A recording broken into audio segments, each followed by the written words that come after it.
नमस्कार। आज 20 जून 2026 दिन शनिवार है। आइए नजर डाल लेते हैं मध्य प्रदेश की 10 बड़ी और जरूरी खबरों पर। आप कहां से एमपी न्यूज देख रहे हैं, कमेंट कर बताएं। मध्य प्रदेश लोक सेवा आयोग की राज्य सेवा मुख्य परीक्षा 2025 को लेकर बड़ी राहत मिली है। मध्य प्रदेश हाईकोर्ट ने परीक्षा पर लगी रोक हटा दी है। करीब 1.5 साल से कानूनी विवाद में उलझी इस परीक्षा का रास्ता साफ हो गया है और आयोग को मुख्य परीक्षा आयोजित करने की अनुमति मिल गई है। हाईकोर्ट के कार्यवाहक मुख्य न्यायाधीश विवेक रूसिया और न्यायमूर्ति प्रदीप मित्तल की युगलपीठ ने सुनवाई की। मामले की अगली सुनवाई 17 जुलाई 2026 को होगी। भर्ती प्रक्रिया से जुड़े महत्वपूर्ण कानूनी और संवैधानिक प्रश्नों पर अंतिम फैसला अभी आना बाकी है। याचिकाकर्ताओं ने अपील की थी कि हजारों अभ्यर्थियों के भविष्य को देखते हुए मुख्य परीक्षा पर लगी रोक हटाई जाए और अन्य कानूनी मुद्दों पर अलग से सुनवाई जारी रखी जाए। इस पर अदालत ने 25 मार्च 2025 का अंतरिम स्थगन आदेश समाप्त कर दिया। मध्य प्रदेश में मानसून की देरी और बारिश की कमी चिंता का विषय बन गई है। 1 से 18 जून के बीच प्रदेश में औसतन 28.4 मिलीमीटर बारिश दर्ज हुई, जबकि सामान्य तौर पर इस अवधि में 46.8 मिलीमीटर बारिश होनी चाहिए थी। यानी प्रदेश में अब भी 39% वर्षा की कमी बनी हुई है। 52 में से 22 जिलों में सामान्य से 50% या उससे अधिक बारिश की कमी दर्ज की गई है। अलीराजपुर ऐसा जिला रहा जहां इस अवधि में एक बूंद बारिश तक नहीं हुई। दूसरी ओर भोपाल में सामान्य से 94% अधिक बारिश रिकॉर्ड की गई। श्योपुर में 128%, नीमच में 87% और गुना में 62% अधिक वर्षा दर्ज हुई। मौसम वैज्ञानिकों का कहना है कि प्रदेश में अब तक कोई मजबूत मानसूनी सिस्टम सक्रिय नहीं हुआ है और प्री मानसून गतिविधियां ही बारिश का कारण बनी हुई हैं। मुख्यमंत्री डॉक्टर मोहन यादव ने गुजरात की तर्ज पर भोपाल में गिफ्ट सिटी विकसित करने के लिए तेजी से काम करने के निर्देश दिए हैं। इसे इकाई सिटी यानी education, knowledge and AI city के रूप में तैयार किया जाएगा। मुख्यमंत्री ने कहा कि इस परियोजना के लिए केंद्र सरकार करीब 10,000 करोड़ रुपए की फंडिंग करेगी और राज्य सरकार भी इसमें अपनी हिस्सेदारी जोड़ेगी।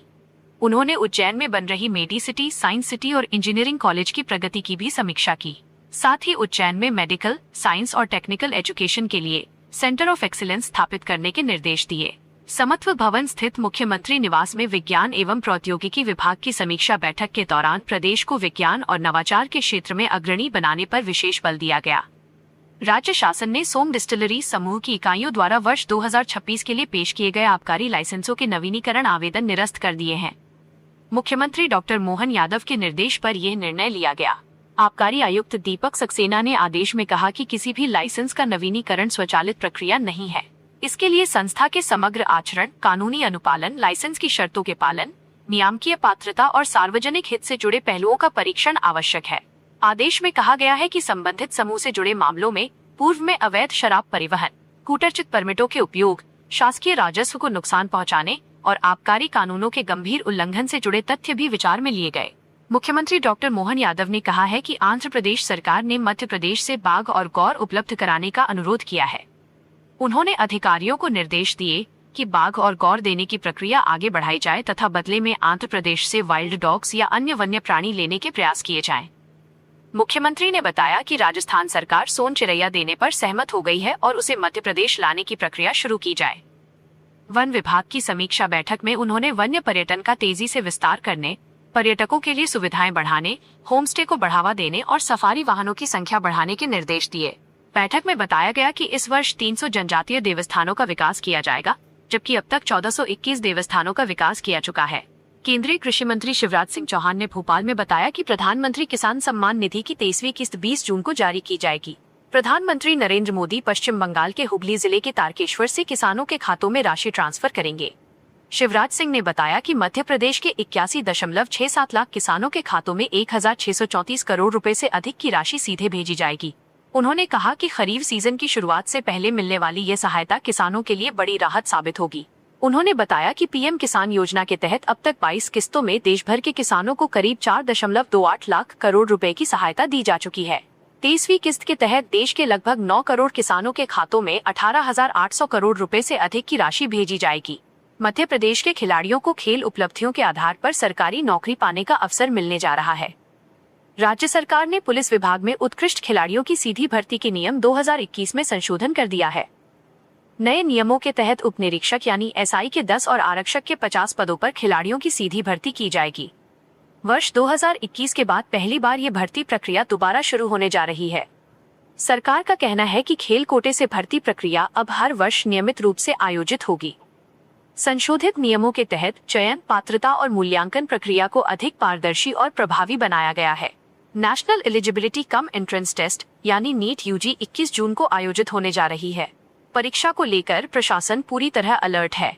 प्रदेश के सभी परीक्षा केंद्रों पर सीसीटीवी कैमरे और जैमर लगाए जा रहे हैं।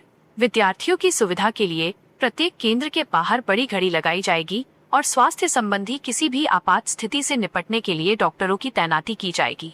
भोपाल में 13,774 छात्र छात्राएं परीक्षा देंगे। कलेक्टर प्रियंक मिश्रा ने 32 केंद्र प्रभारियों के साथ बैठक कर व्यवस्थाओं की समीक्षा की।